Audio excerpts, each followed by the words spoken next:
Hello everyone. अगर आप ये वीडियो देख रहे हैं तो आप भी उन हर एक एस्पिरेंट्स की तरह डाउट में या फिर अभी परेशान हैं जो कि ये जानना चाहते हैं कि एसएससी, सीजीएल, सीएचएसएल, एमटीएस बाकी के सारे एग्ज़ाम पोस्टपोन होंगे या टाइम पे होंगे या जो नई वेंडर आई है वही इसको कंटिन्यू करेगी।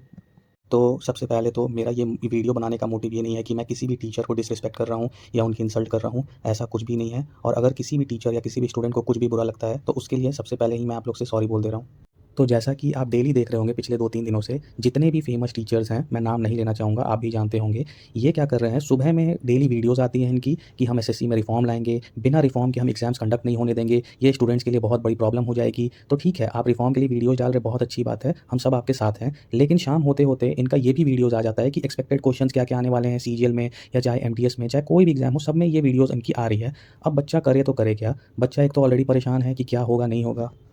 अब एक स्टूडेंट इतना कन्फ्यूज़ है कि उसे कुछ पता ही नहीं चल रहा है कि अभी करना क्या है। सबसे पहली बात तो 2 केसेस हैं। अगर एग्ज़ाम टाइम पे हो जाता है, तो तब भी सारे टीचर्स यहाँ पे ये आके बोलेंगे कि ये देखिए हमने मैराथन वीडियोज़ करवाई थी एग्ज़ाम के पहले, ये टॉपिक्स हमने करवाया था और ये एक्सपेक्टेड क्वेश्चंस के सीरीज़ हमने करवाए थे और उसी में से ये सारे क्वेश्चंस आए हैं। सेकंड केस क्या है कि अगर एग्ज़ाम पोस्टपोन्ड होता है, तब भी ये टीचर्स क्रेडिट लेंगे कि हमारे वजह से हमने यहाँ पे रिफ़ॉर्म के लिए प्रेशर बनाया था, हमने ऑफ़िस में जाके सारी चीज़ें रिफ़ॉर्म के लिए बोली थी, तब जाके ये एग्ज़ाम पोस्टपोन्ड हुआ है। तो दोनों केसेस में तो टीचर ही जीत रहे हैं या फिर आप बोल सकते हो टीचर की ही प्रॉफ़िट है या टीचर्स ही की बात मानी जा रही है। तो इसमें दोनों तरफ से ही टीचर का जो इमेज है वो पॉजिटिव इमेज जाएगा। लेकिन यहाँ पे सबसे ज़्यादा इम्पैक्ट जो पड़ रहा है वो एक स्टूडेंट के ऊपर पड़ रहा है, क्योंकि इनके आपने थंबनेल देखे होंगे, जब कुछ न्यूज़ आता है इनके थंबनेल में ऐसे आते हैं कि सीरियल पोस्टपोन, ये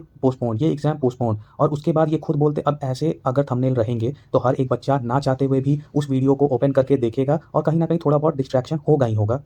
तो एक तरफ तो आप खुद बोल रहे हो कि बहुत सारी वीडियोज़ देखने की ज़रूरत नहीं है, अपनी पढ़ाई पे फ़ोकस करो, और दूसरी तरफ आप ही ऐसे थंबनेल्स डाल रहे हो जिससे कि बच्चा ना चाहते हुए भी उस वीडियो को ओपन करेगा, देखेगा, उसके कमेंट सेक्शन में देखेगा कि बाकी लोग क्या बोल रहे हैं और कहीं न कहीं कुछ टाइम के लिए यही सोचते रह जाएगा कि क्या सच में एग्ज़ाम पोस्टपोन्ड होगा या टाइम पे होगा, और अगर टाइम पे होगा तो मुझे क्या करना चाहिए, ये क्या पढ़ना चाहिए। तो अभी तो सारे टीचर्स का ड्यूटी ये होना चाहिए कि सबसे पहले तो आप जितने भी ऑफ़िस है वहाँ जाके उनसे पूछिए, क्वेश्चन रेज़ करें कि ऐसा मिसमैनेजमेंट क्यों हो रहा है, या फिर बहुत जगह एग्ज़ाम कैंसल क्यों हो जा रहे हैं, इतने दूर-दूर सेंटर क्यों दिए गए हैं, या फिर कहीं पे सिस्टम काम नहीं कर रहा है, कहीं पे माउस काम नहीं कर रहा है। तो ये सब क्वेश्चन आपको जल्द से जल्द रेज़ करना चाहिए। लेकिन अभी क्या कर रहे हैं सारे टीचर्स, मैराथन वीडियोज़ डाल रहे हैं। क्यों? क्योंकि अगर कल को एग्ज़ाम टाइम पे हो जाए तो भाई उसका क्रेडिट भी तो हमें लेना है।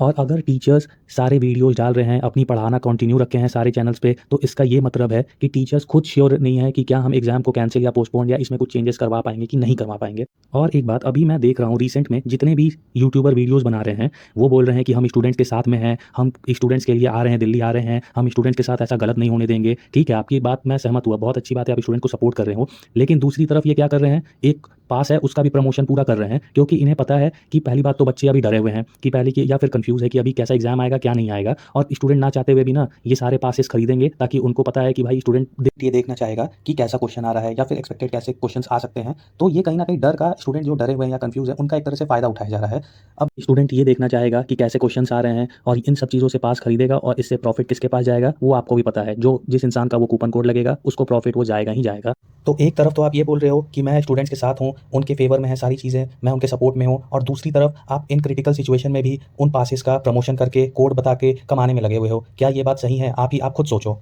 बाकी आप सबको भी पता है, जब एसएससी का रीसेंट नोटिस आया था तो अगस्त में होने वाले एग्जाम में उन्होंने सिर्फ फेज़ 13 के डेट्स दिए थे, और उस टाइम पे भी बहुत सारे वीडियोस बन गए थे कि क्या अगस्त में सीजीएल का डेट नहीं दिया है या फिर आपके स्टेनो का डेट नहीं दिया है तो क्या ये पोस्टपोन हो जाएंगे, ये हो जाएंगे, वो हो जाएंगे। लेकिन आपको भी पता है जैसे जैसे डेट नज़दीक आ रहे हैं वैसे वैसे स्टेनो का डेट भी आ गया, और आप देखे होंगे कि कल जब से स्टेनो का डेट आया है उसके बाद भी टीचर ने फिर वही दोबारा वीडियोज़ बनाए हैं कि अब देखिए स्टेनो का हिंदी ट्रांसलेटर की डेट आ गई है। तो अभी भी टीचर ने वीडियो बनाना शुरू कर दिया है कि अगस्त में जो एग्जाम्स होने वाले हैं उसमें सीजीएल का तो नाम नहीं दिख रहा है, तो क्या सीजीएल पोस्टपोन हो जाएगा? अरे धीरे धीरे जैसे जैसे डेट बढ़ेगी सीजीएल का भी एग्जाम डेट्स आ जाएंगे, और सारे लोग इन्हीं चीज़ों में लगे रह जाएंगे। जब एक बार सीजीएल का एग्जाम का डेट आ गया तो फिर कोई कुछ नहीं कर पाएगा, सारी चीज़ें वैसे ही चलती जाएंगी, और इसमें जो सफ़र करेंगे सबसे ज़्यादा स्टूडेंट करेंगे, क्योंकि टीचर्स ने पहले ही अपना दोनों तरफ से इमेज सेट कर रखा है कि एग्जाम चाहे टाइम पे हो या फिर पोस्टपोन हो, दोनों तरफ से हम सेफ हैं। लेकिन स्टूडेंट वो भाई क्या करें, वहीं जाए। अब आप ये सोचिए कि इन हालातों में अगर आपका एग्जाम कंडक्ट हो जाता है जो गिवन डेट है, सबसे खास करके सीजीएल का एग्जाम जो कि टाइम पे कंडक्ट हो जाता है, ठीक है, बहुत सारे जगह सिस्टम काम नहीं करेगा, बहुत जगह सिस्टम काम करेगा तो वहाँ के बच्चे कुछ बोलेंगे नहीं।